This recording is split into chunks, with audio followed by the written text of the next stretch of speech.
Gardons fermement l'espérance que nous proclamons, car Dieu reste fidèle à ses promesses. Alléluia. Gloire à Jésus. On va aller dans Marc chapitre 11, verset 24.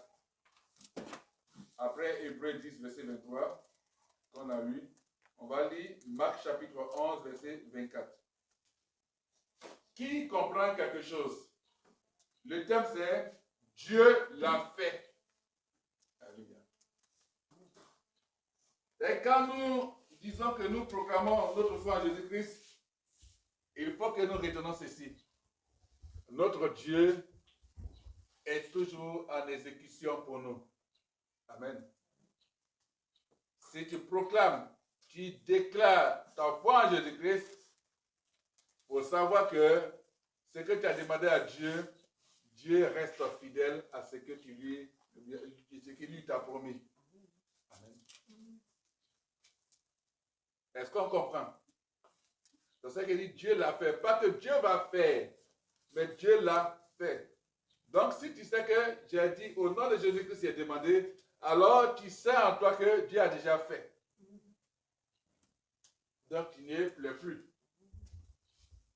Donc tu t'attends à la réponse favorable. Alléluia. Donc, quand nous disons que nous proclamons notre foi en Jésus-Christ, c'est retenons qu'il reste fidèle à ses promesses. Donc, on voit l'action de Dieu. On voit l'action de Dieu dans ce qui est dit dans cette parole. Retenons ceci. C'est la profession de foi. Quand tu dis, quand tu mets ton espérance, c'est pour ça qu'il faut garder fermement. Il faut retenir cela. C'est une espérance que tu proclames. Amen. Donc, il faut savoir que Dieu reste fidèle. Et l'action de Dieu se manifeste dans notre foi. Amen. Et tu veux voir l'action de Dieu, alors cela va se manifester dans ta foi.